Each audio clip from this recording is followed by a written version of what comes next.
Salut tout le monde, conférence de salon épisode 9, cette fois-ci dédiée à un des écrits de mon directeur de thèse. Salut Gérard, chose promise, chose due. Être heureux, ce qui dépend de nous et ce qui n'en dépend pas, paru en 2019 aux éditions Mimesis. Alors, comme tu as écrit un autre volume beaucoup plus épais, sur lequel tout le monde s'est focalisé, j'ai pris le parti de me concentrer sur celui-là, qui est de toute façon, comme tu l'as dit, un espèce d'appendice ou un accompagnement des fameuses deux morales.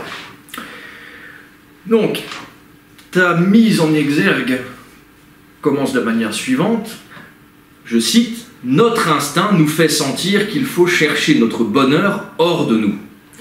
Et donc cet extrait des Pensées de Pascal, œuvre complète, Pléiade, page 1190. Donc tout de suite, il y a un parti pris du bonheur qui se trouve dans l'extériorité ou en autrui plutôt que dans l'intériorité.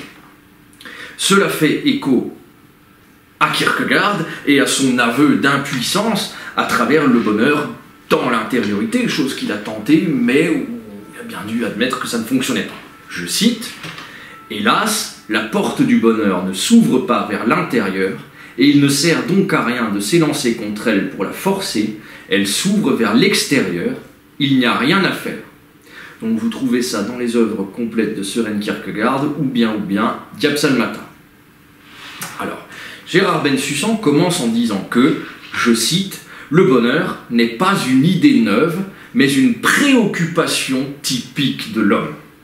La question de la datation historique dans la recherche du bonheur apparaît alors comme complètement futile. On peut tenter d'affirmer qu'elle commence lorsque l'homme sort du jardin d'Éden, ou encore lorsqu'il sort de l'état de nature, mais en lisant Rousseau, nous savons et nous comprenons aisément que cet état de nature n'existe pas en tant que tel et n'est qu'une jolie histoire qui permet de conceptualiser par-dessus, par la suite. On admet très généralement, en philosophie classique, qu'il n'y a pas de nature humaine première, ni de nature humaine satisfaisante, acceptable. Elle ne le sera que dans un cadre donné, c'est-à-dire dans une société restreinte, à une époque précise, et tout cela ne sera toujours au demeurant qu'un édifice d'hypothèses soumises à changement, etc., etc. La nature humaine procède d'un savant mélange de naturel, si tant est que cela a un sens, et de civilisationnel, d'inné et d'acquis, voire même d'animalité et d'humanité. On pourrait encore rajouter une touche de neurosciences, complexifiant encore le tableau pour tenter de savoir si la recherche du bonheur est inhérente à notre nature organique, si elle est stimulée par nos neurones et si elle y trouve son origine. Face à tant d'adversité, je vous propose une solution beaucoup plus simple, une sorte de compromis qui consiste à dire que la recherche du bonheur coïncide pour l'homme avec le début du vivre ensemble, en groupe, puis en société, pas nécessairement hiérarchisé verticalement, on peut penser aux communautés anarchistes ou aux tribus étudiées par Pierre Clastres dans La société contre l'État, mais en tout cas dans des sociétés organisées. On pourrait rétorquer à cette définition qu'un ermite est potentiellement très heureux seul, certes, mais nul ne naît ermite et les rares cas d'enfants sauvages ne coïncident pas avec l'extension conceptuelle de l'ermite. Par enfant sauvage, j'entends un homme élevé dès le plus jeune âge par des animaux, dont le représentant le plus connu n'est autre que Mowgli de Rudyard Kipling, repris notamment par Walt Disney. Si l'enfant sauvage n'équivaut pas à l'ermite, il se rapproche de l'homme à l'état de nature et ne fait donc pas partie d'une communauté ou d'un vivre ensemble. Par conséquent, la recherche du bonheur ne le concerne pas, suivant la définition que nous avons donnée. Quant à l'ermite, il est jeté au monde dans la communauté des hommes et choisit a posteriori de s'isoler. Après avoir connu le vivre ensemble. Peut-être qu'on peut en conclure que le bonheur pour un ermite est de vivre seul, Mais il y a d'autres paramètres à prendre en compte, comme le dégoût pour la société des hommes et la résignation ou le sentiment d'inadéquation et d'étrangeté au monde, qui font plutôt de la solitude un choix par défaut. Après cette longue introduction, j'ajoute encore quelques précisions d'ordre terminologique comme on est supposé le faire en philosophie, surtout lors d'un cours. Quand on donne cours sur le bonheur, justement, il convient d'exposer la différence entre joie et bonheur et entre peine et malheur. La joie et la peine sont des moments éphémères, alors que le bonheur et le malheur désignent des moments, des phases de l'existence plus durables qui se prolongent dans le temps. En résumé, si je veux pouvoir faire une synthèse de ma vie, pour savoir si j'ai eu une vie heureuse ou malheureuse, il faut d'abord que je la vive, au moins dans sa majeure partie. Si, moment idéal pour ce faire, si sur mon lit de mort, c'est sur mon lit de mort que j'aurai la possibilité de faire la meilleure synthèse de mon existence et de statuer définitivement sur son caractère heureux ou malheureux. Gérard Bensusan expose d'abord la transmission de la question du bonheur du point de vue de l'histoire de la philosophie, en débutant par Aristote et en aboutissant à Kant et Schopenhauer. Pour l'homme du XXIe siècle, la recherche du bonheur est encore bien différente, probablement conditionnée par une rupture avec la société de consommation et donc d'une certaine idée de bien-être, de construction personnelle, au risque d'enlever les œillères propres au trop-plein d'êtres consuméristes pour s'en mettre de nouvelles à la place. Se pose, de toute façon, quoi qu'il advienne, la question des conditions du bonheur. Épictète nous apprend qu'il faut commencer par distinguer radicalement ce qui dépend de moi et ce qui n'en dépend pas, ce qui est à portée de mes actes et ce qui ne l'est pas. Ainsi, je dois changer mes désirs et non l'ordre du monde, me contenter de ce que j'ai et accepter que de très nombreuses choses sont hors de ma portée. Mais ce n'est pas non plus un appel à la passivité ou au renoncement. Il y a toujours l'idée sous-jacente de rester maître de son existence et de ses émotions pour être aussi heureux que possible. C'est en cela que la leçon d'Épictète est fameuse. Ce n'est pas l'événement en lui-même que je vis qui est bon ou mauvais. C'est le jugement que je lui porte. Il faut ne pas ruminer et chasser d'un revers de la main tout ce qui me trouble. L'exemple de Gérard Bensusan est le suivant. L'être aimé me quitte, fort bien, je change de jugement à ce sujet, comme je changerais de logiciel. Éprouver ça dans la réalité plutôt que dans la théorie paraît assez irréaliste. Pourtant, c'est en gardant la leçon d'Épictète à l'esprit qu'on peut se remettre des moments de peine beaucoup plus vite, a fortiori si on est empiriquement habitué, entraîné à l'exercice. Pourtant, il ne faut pas se prémunir de tout avant que cela arrive, au risque sinon de ne plus rien vivre d'intéressant et de ne plus avoir d'émotion pour rien. En repliant l'existence sur elle-même, on l'amoindrit et on ne vit plus qu'une sorte de demi-existence atténuée de tous les côtés. L'excès de théorisation rend le stoïcisme pur ennuyeux. La leçon d'Épictète n'y suffit pas, elle manque de saveur. Il convient alors de garder à l'esprit, comme un compagnon existentiel, cette fameuse leçon, garder la leçon en mémoire, et de chercher à avoir une existence somme toute colorée, intéressante. J'en reviens au fait rapidement, au fait que le bonheur que je veux, auquel je travaille activement, parfois de toutes mes forces, mais en vain, ce bonheur auquel je tends, sans toutefois y parvenir. C'est là que ressurgit le problème de l'extériorité qui nous rappelle avec cruauté que mon bonheur dépend bien plus de ce qui ne dépend que de moi, que de ce qui en dépend. Le rappel le plus puissant de la chose tient à l'amour. Sans autrui, pas d'amour pour moi. Et autrui ne m'aimera que s'il le veut bien. Je cite Gérard Bensusan à la page 18.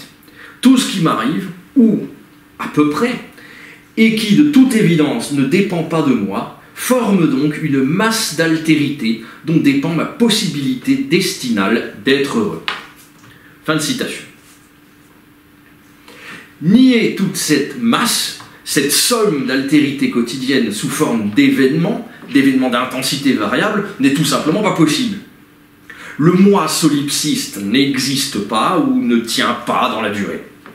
Le moi est constamment tiraillé entre le dedans et le dehors, entre l'intériorité et l'extériorité. Montaigne propose d'admettre que le moi de chacun peut s'échapper. Mon moi s'échappe, mais ce n'est pas un aveu d'impuissance, juste un prétexte pour s'impliquer davantage dans son existence en décidant à chaque instant de ce qui est bon ou mauvais pour moi. L'option de faire complètement fuiter le moi en le dissolvant dans l'intramondanité superficielle ne provoque, elle aussi, que le malheur, rapidement. Donc, chacun doit évaluer son positionnement et ses besoins en matière d'intériorité d'une part et d'extériorité de l'autre, en un rapport de dépendance heureuse où ne pas avoir ne veut pas dire qu'il y a un manque. Ne pas avoir quelque chose ou quelqu'un ne veut pas dire qu'il y a un manque en contrepartie. Hegel montre clairement que nous recherchons la reconnaissance d'autrui, d'abord pour avoir une identité sociale, ensuite pour tenter de dominer d'une manière ou d'une autre, et enfin pour s'assurer que j'ai au moins autant d'impact sur la vie d'autrui qu'il est capable d'en avoir sur moi. Mais la finalité chez Hegel du rapport même dans l'échec avec autrui est de renforcer le soi à soi à travers le désir et le désir de désir. L'amour est un paradoxe puisque c'est à la fois une crainte d'abandon, un désir de perte de soi à cause et en autrui. Car résumer un désir de perte de liberté pour s'attacher à un autre être, un être aimé idéalement, duquel on ne doit pas dépendre, mais qui contribue à faire mon bonheur. Pourtant, il y a bien un risque de dépossession, de désidentification dans l'amour qui altère la volonté et l'autonomie. Nous cherchons la réciprocité de l'amour, la réciprocité dans l'amour et le caractère unique de la chose. Je ne veux pas être aimé en étant réduit à une somme de paramètres, des qualités accidentelles instables dans le temps, mais comme infiniment autre et infiniment moi simultanément. Il y a perte d'identité et restitution de cette dernière dans l'altérité. L'amour n'est pas le bonheur, il ne le remplace pas totalement, il peut y contribuer à la condition qu'il soit intelligemment structuré par les qualités qu'on va s'efforcer de lui ajouter. Courage, patience, joie, fidélité, etc., etc.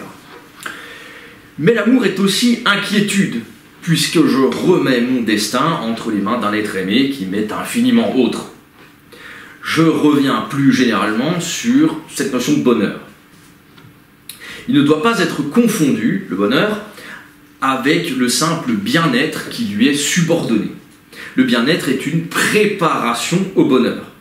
En effet, le bonheur s'accompagne de toute l'histoire des sacrifices consentis, d'un grand sérieux existentiel et même de gravité. Voilà ce qu'il a fallu que j'accomplisse et ce qu'il me reste encore à faire pour pouvoir prétendre à mon bonheur et à le préserver dans le temps autant que possible.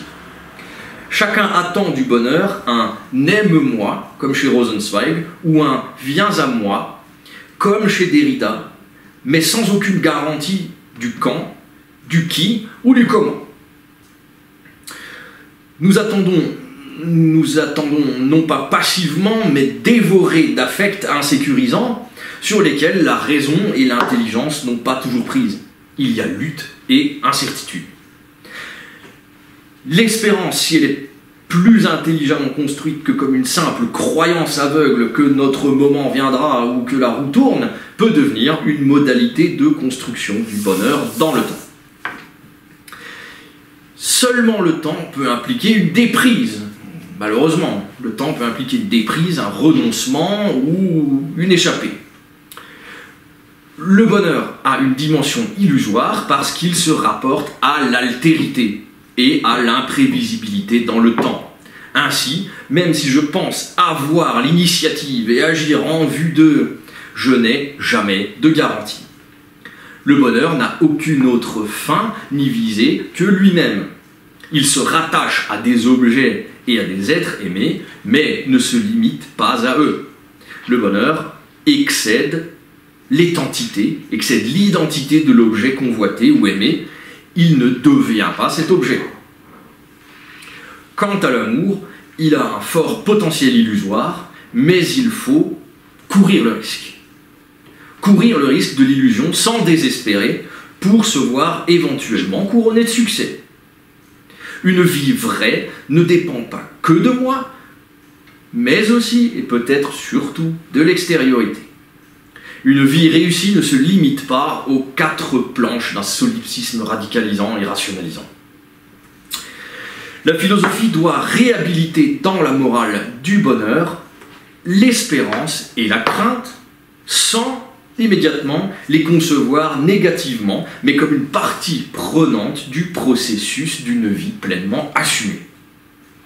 Je cite à la page 43, « Le bonheur s'espère et l'espérance est toujours espérance d'un bonheur. » Fin de citation.